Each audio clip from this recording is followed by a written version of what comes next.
안녕하세요 여러분. 6월 10일 목요일 매일 기도회를 시작하기로 하겠습니다. 우리 다같이 사도신경 고백합니다. 전능하사 천지를 만드신 하나님 아버지를 내가 믿사오며 그 외아들 우리 주 예수 그리스도를 믿사오니 이는 성령으로 잉태하사 동정녀 마리아에게 나시고 본디오 빌라도에게 고난을 받으사 십자가에 못 박혀 죽으시고 장사한 지 사흘 만에 죽은 자 가운데서 다시 살아나시며 하늘에 오르사 전능하신 하나님 우편에 앉아 계시다가 저리로서 산자와 죽은 자를 심판하러 오시리라. 성령을 믿사오며 거룩한 공예와 성도가 서로 교통하는 것과 죄를 사하여 주시는 것과 몸이 다시 사는 것과 영원히 사는 것을 믿사옵나이다. 아멘. 오늘 하나님께서 저희들에게 주시는 말씀은 마태복음 7장 21절 말씀 보시겠습니다. 마태복음 7장 21절 말씀입니다. 한 절 말씀입니다. 한 줄 말씀이니까 제가 봉독해 드리겠습니다. 나더러 주여 주여 하는 자마다 다 천국에 들어갈 것이 아니요 다만 하늘에 계신 내 아버지의 뜻대로 행하는 자라야 들어가리라. 아멘.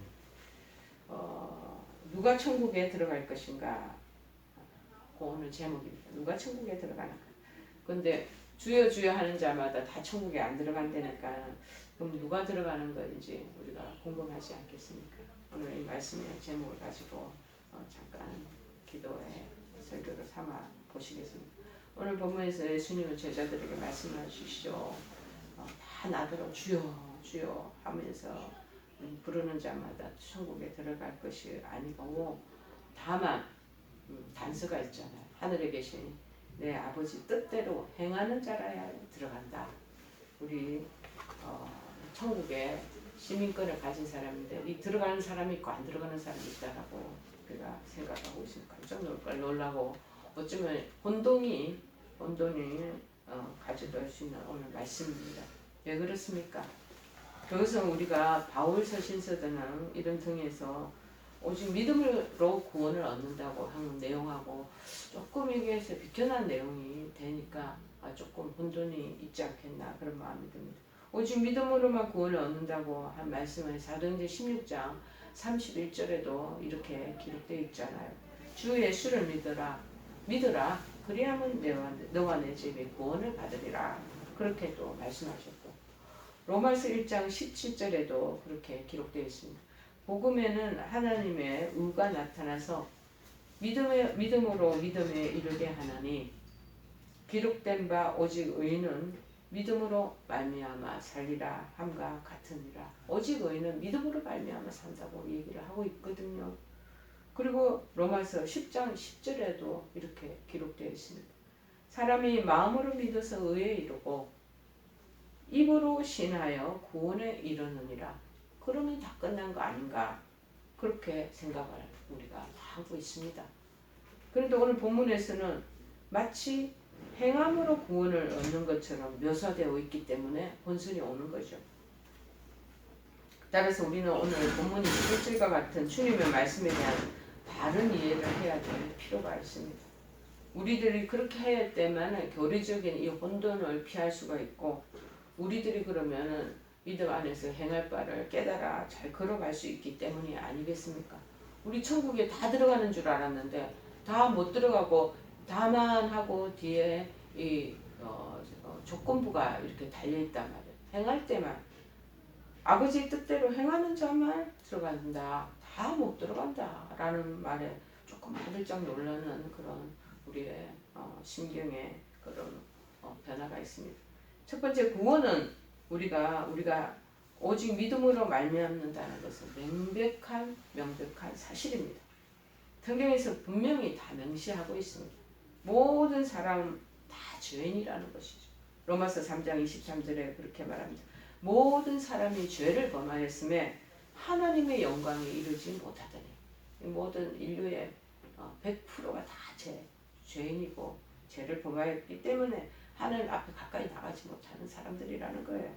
따라서 우리 인간의 스스로의 능력으로는 절대로 구원을 얻을 수가 없습니다. 왜? 죄의 그 싹은 사망이기 때문에 죄의 결과는 사망, 죽음이라는 거예요. 로마서 6장 23절에 말합니다. 죄의 삭은 사망이요 하나님의 은사는 그리스도 예수 우리 주 안에 있는 영생이니라. 그렇게 기록되어 있습니다. 물론 많은 사람들이 자신의 선행을 그리고 도덕적인 노력을 또는 수도 생활을 잘하고 아니면 고행들을 통하여 자신이 지은 죄를 씻을 수 있다고 생각하였고 이로써 구원을 얻기 위해서 엄청나게 옛날 교구 시대 때부터 그렇게 노력을 해왔습니다. 그러나 사람들은 그 어떠한 노력에도 불구하고 나 자신의 스스로의 죄 문제는 혼자 스스로가 아무리 목욕탕에 수십 번을 들락날락거리고 그 다음에 고도의 그 산속에 깊이 세속을 떠나서 그 고행 생활을 하고 그렇게 노력을 해도 착한 일 많이 하고 그래도 스스로 구원을 얻을 수 없다는 것입니다. 그 이유가 무엇입니까? 그것은 모든 인간은 인류의 우리 조상을 우리 아담, 하와라고 우리가 지칭을 하잖아요.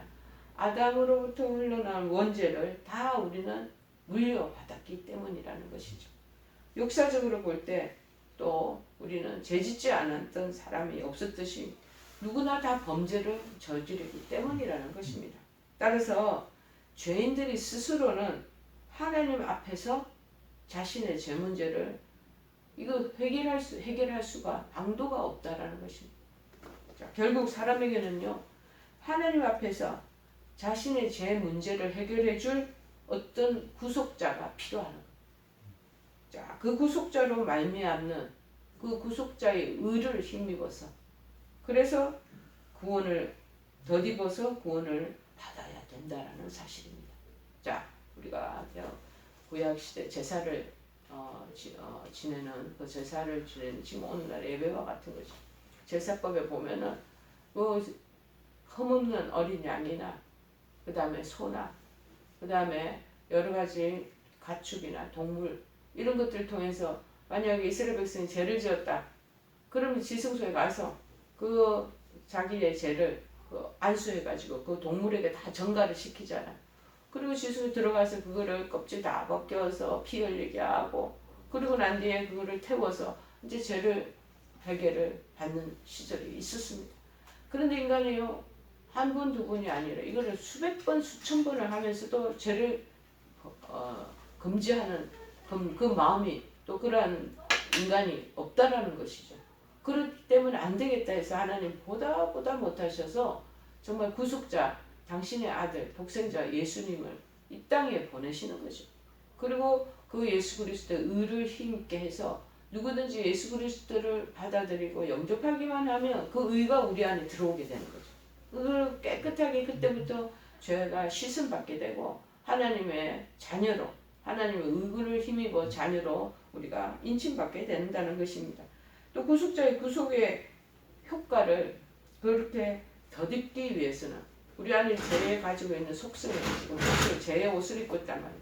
근데 의의 옷을 덧입기 위해서는 믿음이 있어야 한다. 바로 이것이 믿음으로만 의로워진다라고 표기를 하는 거죠. 그래서 로마서 1장 17절에 말합니다.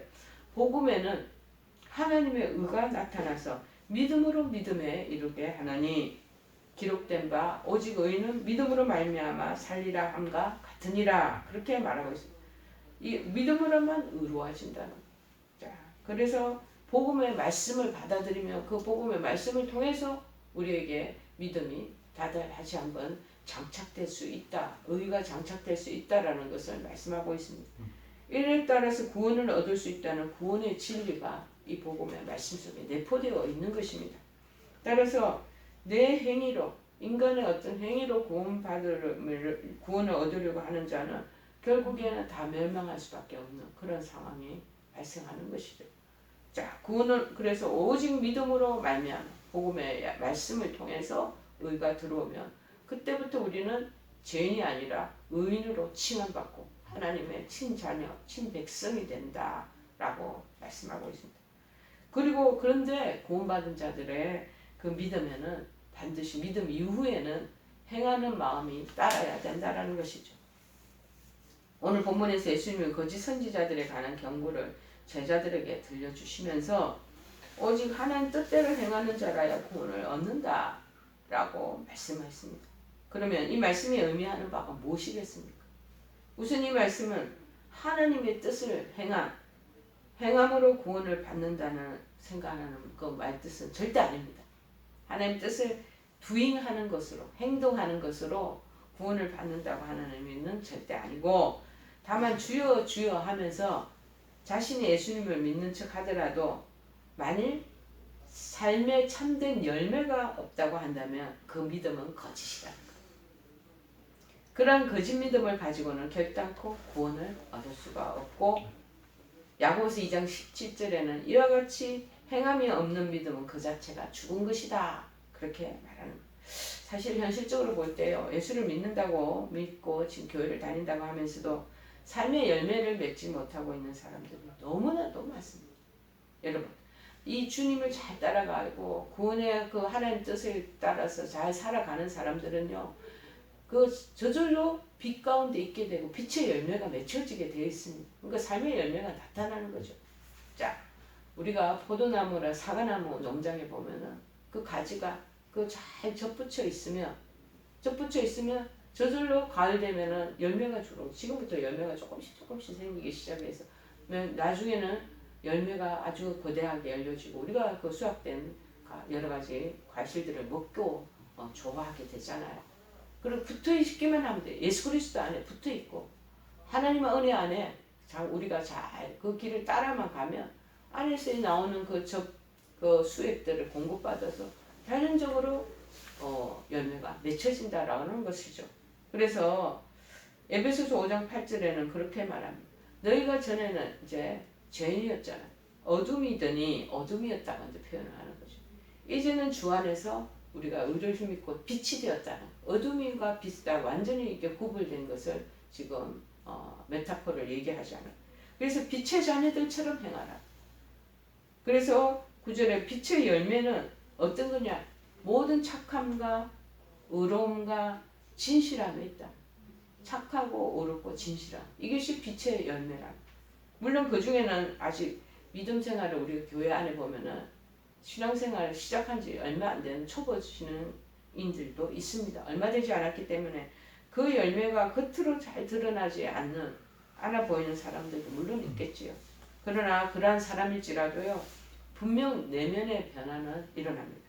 우리가 저번 주 토요일 날 로제타 홀 기념사업회에서 로제타 홀 여사와 그 딸 에디스와 함께 걷다라는 걷기 행사를 했습니다. 그래서 로제타 홀 여사가 세운 옛날 보구여가 지금은 이대 서울병원의 마곡동에 거기에 보구여관이라는 것을 건물을 그대로 한옥을 재현해오는 그 현장에 있었습니다. 그래서 1차적으로 거기를 저희들 방문하면서 정말 그 당시에 이 로제타 홀 여사와 관계된 김점동 우리나라 최초의 의사가 거기서 정말 보고요관이라는 곳에 환자들을 치료하는 그 현장에 있는 곳을 직접 현실에 우리가 그곳에 가서 살펴보고, 두 번째로는 그 복음을 전해줬던 미국 선교사들이 모여 주무시고 계시는 한 129분이 거기에 매장되어 계시는 양화진을 우리가 방문한 적이 있었습니다. 이분들은요, 우리들에게 정말 조선 땅에 힘들고 어렵고 정말 우리가 무속신앙과 기복신앙과 불교와 유교와 승리학에 똘똘 뭉쳐있는 우리 조선 사람들을 복음의 빛을 비춰줌으로 인하여 결국에는 그분들이 빛의 열매의 역할을 하면서 우리나라에 복음을 전달하게 됐고, 우리 140년이 지난 오늘날 우리도 마찬가지로 빛의 열매를 지금 맺기 위해서 이렇게 애를 쓰고 있지 않습니까?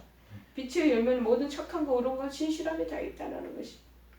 그런데 내면의 변화가 나타난다는 거예요. 그때 이제 참석한 우리 그 인원 중에 최한나라는 이제 얼마 전에 3월달에 세례를 받은 그러한 초신자가 참여한 적이 있습니다. 그 양화진을 돌아보며 너무 깜짝 놀라는 거야. 우리나라 기독교 역사가 이렇게 깊고 헌신된 사람들이 이렇게 많이 있었구나. 그 덕분에 우리나라가 이렇게 발전하게 됐구나 라는 것을 깨닫고 굉장히 감동하는 모습을 살펴보았습니다. 자, 그런 초신자의 마음에도 내면의 변화가 지금 일어나고 있는데 성령께서 역사하시는 거죠.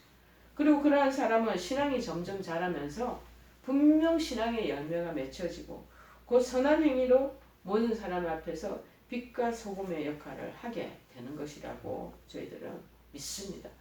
마태복음 5장 16절에도 그렇게 말합니다. 이같이 너희 빛이 사람 앞에 비치게 하여 그들로 너희 착한 행실을 보고 하늘에 계신 너희 아버지께 영광을 돌리게 하라. 히브리서 5장 13, 14절에도 말합니다. 잊으실 때 내가 반드시 너에게 복주고 복주며 너를 번성하게 하고 번성하게 하리라 하셨더니 빛이 들어오면요 빛의 열매가 맺혀지기. 그것이 우리는 세상적인 복하고 틀리고 하나님 중에서 영적인 복이 임하고 그리고 번성하고 자꾸 믿음은 자라고 성장하고 성숙되게 되어 있다는 것이죠. 따라서 오랜 신앙생활을 하는데도 불구하고 겉으로는 종교적인 모양을 다 갖추었어. 11조 잘 내고 주일 성수 잘하고 교회에서 하는 행사들을 다 그렇게 잘 참여하고 하지만 그 선한 열매가 전혀 없다면 어떻게 되겠습니까? 그들에게는 참 믿음도 구원도 없는 것이라고 우리가 봐야 된다는 것이죠. 요한일서 5장 11, 12절에는 이렇게 말합니다. 또 증거는 이것이니 하나님은 우리에게 영생을 주신 것 같고 이 생명이 그의 아들 안에 있는 그것이니라. 아들이 있는 자에게는 생명이 있고 하나님의 아들이 없는 자에게는 생명이 없느니라. 그러니까 우리가 예수 믿고 난 뒤에 예수님의 생명이 요 안에 들어와 있죠. 생명이 있으면 자라나게 돼 있어요. 생명이 있으면 열매로 향하여 뻗쳐나가는데 여물어지게 되어 있다는 거예요. 성숙하게 되어 간다라는 거예요. 자, 그런데 오랜 종교 생활을 했지만 안에 뭔가 이 하나님 주시는 빛의 열매나 삶의 열매가 안 맺혀지는 것은 무엇이냐? 여전히 그 사람은 어둠에 있는 것과 똑같다라고 우리가 생각할 수 있습니다. 여러분, 입으로만 주여 주여 하는 자하고 똑같은 거지. 열매가 안 맺히고 하나님의 뜻을 따라서 하나님 그 삶의 행실 속에서 나타나는 수업된 것이 없다면 그것이 이제는 행함이 없다라고 얘기를 하는 거죠. 진정한 믿음이 없고 그러므로 진정 거듭하지 못한 채 다만 믿음이 있는 척 스스로가 속을 뿐만 아니라 다른 사람도 속인 거나 똑같은 위선적인 신앙인이 되는 것입니다. 그래서 그들은 결국 죽어서 천국에도 못 들어가고 지옥 형벌을 받을 수밖에 없는 것이라는 거예요. 본문에서 그러므로 주님은 바로 그러한 사람들을 향하여 종교적인 위선과 가식을 버리라고 이중인격자가 될 수 있는 거지. 그래서 참 믿음을 가지라고 자꾸 촉구하고 계시는 것이 오늘 본문의 그 내용입니다. 좋은 나무가 나쁜 열매를 맺을 수 없고 못된 나무가 아름다운 열매를 맺을 수 없다. 그래서 열매로 그들을 안다. 나더러 주여 주여 하는 자 다 천국 들어가지 않는다. 굉장히 우리에게 어찌 보면은 충격적이면서도 혼돈을 가지도 없는 것 오늘 잘 우리가 살펴봐야 합니다. 여러분, 성경의 가르침은 서로 모순되지 않습니다. 오직 성경은 믿음으로만 구원을 얻을 수 있다고 가르칩니다. 맞습니다. 그러나 성경이 원하는 믿음은 열매를 맺을 수 있는 참된 믿음을 원하는 것입니다. 사람의 중심을 살피는 그 하나님 앞에서 가식적이고 거짓되고 위선적인 믿음은 결단코 용납받을 수 없다라는 것을 말하는 것입니다. 마지막 날에 결국에는 정말 천국으로 그리고 음부로 나누어지는 그 결과를 맞이하게 된다는 것입니다. 그 시점에 가서 그때서 발버둥 치고 해봤자 소용이 없는 거예요. 살아가는 여정 속에 우리가 자꾸 점검하자고 얘기하는 것은 바로 그런 뜻에서 말을 하는 것입니다. 여러분, 순간순간 하나님의 뜻을 행하는 믿음. 정말 믿음이 약하여서 온전히 행할 수 없을 경우에도 행하려고 애쓰는 믿음. 그 순전한 마음을 하나님은 기뻐하시는 것입니다. 그리고 오직 그런 자들만이 완전한 구원을 얻을 것입니다. 여러분, 믿음으로만 구원을 얻지만 하나님의 뜻을 따라 정말 삶의 아름다운 빛의 열매를 잘 맺어 나간다면 그때 우리는 스무스하게 하나님이 마련해 놓으신 영생의 천국의 그 길로 들어갈 수 있으리라 믿습니다. 우리의 찬양 340장 찬양하고 매기도로 주기도문으로 예배 마치겠습니다. 340장 우리 찬양하시겠습니다. 목사님. 어지러운 세상 중에 기쁜 소리 들리네. 예수 말씀하시기를 믿는 자여 따르라. 세상 헛된 신과 영화 모두 내어버렸네. 예수 친히 하신 말씀 날 더 귀히 여겨라. 기쁜 때나 슬픈 때나 바쁜 때나 틈날 때 예수 친히 하신 말씀 날 더 귀히 여겨라. 주님 크신 은혜로서 부름 듣게 하시고 복종하는 마음을 주사 따라가게 하소서. 우리 다 같이 주기도문으로 기도를 마칩니다. 하늘에 계신 우리 아버지여, 이름이 거룩히 여김을 받으시오며 나라의 마옵시며 뜻이 하늘에서 이룬 것 같이 땅에서도 이루어지이다. 오늘날 우리에게 일용할 양식을 주옵시고 우리가 우리에게 죄 지은 자를 사하여 준 것 같이 우리의 죄를 사하여 주옵시고 우리를 시험에 들게 하지 마옵시고 다만 악에서 구하옵소서. 대개 나라와 권세와 영광이 아버지께 영원히 있사옵나이다. 아멘.